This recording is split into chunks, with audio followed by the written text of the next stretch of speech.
Phantom, how's it going? Today I'm going to be talking about video games, more specifically my top 5 favorite video games of all time. Let's get into it right now, and we're going to start off with number 5. And number 5, I'm going to recommend WWF SmackDown from the PS1 era.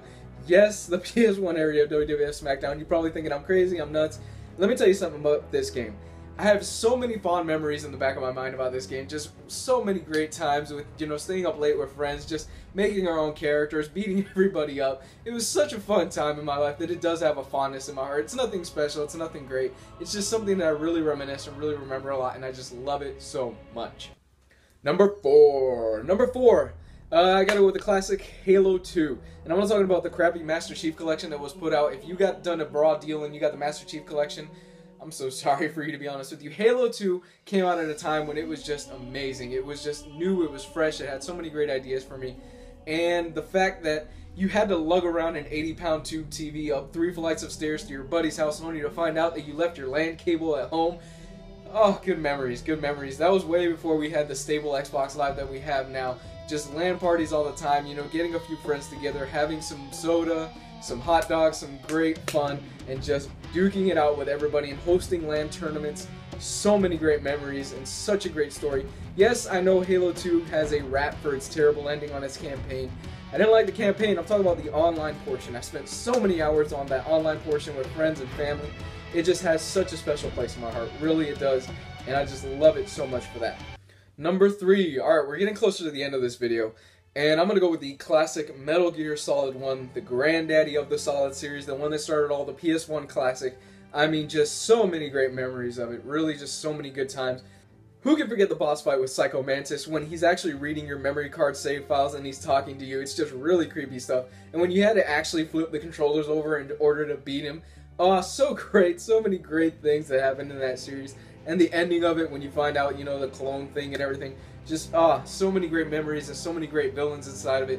Vulcan Raven, still to this day, just, infuriated me so much. I cannot tell you how much time I spent trying to beat Vulcan Raven in that game. He was just such a pain, really, and I hated him so much. But you got that sense of satisfaction when you finally just knocked him out and you took care of him. So great. And the ninja, the cyborg ninja that I'm blanking out on his name right now, just, so much fun. Really just a blast. Number 2 for me would have to be Mass Effect 2. Mass Effect 2 came out at a time when I was just becoming into college and everything like that, and it's really a game that is just so much pathos, such great writing, and you love all the characters inside of there. Thane Krios is one of the best written characters in my opinion. You just feel for him and his son, and he's such a friggin' awesome baller character. I love Thane, he's so cool, right from his mission, and then you find out that he's dying, and you're like, oh my gosh, oh no, I'm so sad. It's such a great experience from beginning to end. And the final mission on that series, that if you are not prepped for it, characters die. And that transfers over into Mass Effect 3. Characters just, and you're like, oh my gosh, no, I didn't prep this, I didn't do this, I didn't do this person's loyalty mission. What did I do? Such a great ride, such a fun series.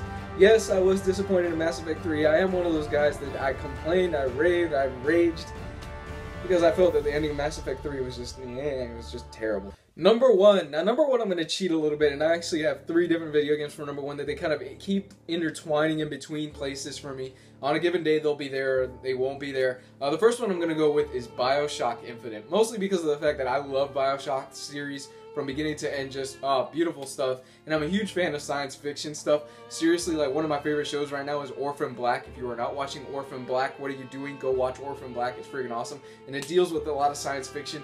Back on topic though, BioShock Infinite is a series that is just so great. I love everything that Ken Levine does, all the way from System Shock to now. Beautifully done artwork, just such a great thing, and you feel sorry for Elizabeth. She's such a tragic figure, and she ends up becoming a strong central point in the story, and it's just, I love it so much.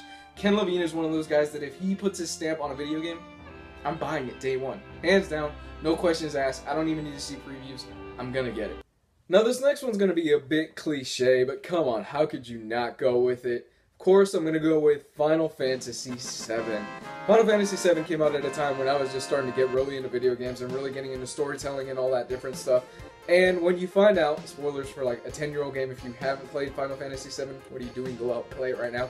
When you see that Ares dies, it's just the feels that just come over you. They introduced one of the coolest characters in Final Fantasy series, Vincent and Cloud.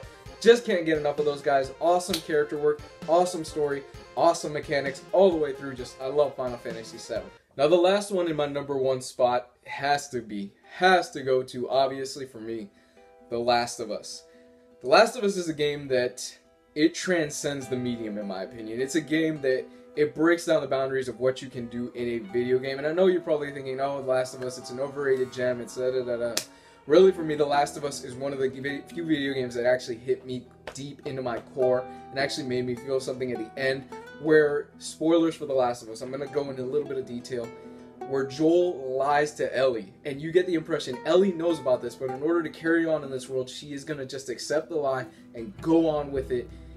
It just hits you so raw and so emotional, and it just when you see and you look back through everything you've been through in that video game, it's just a monumental experience from beginning to end. I love The Last of Us. I'm actually playing through it right now for my second time.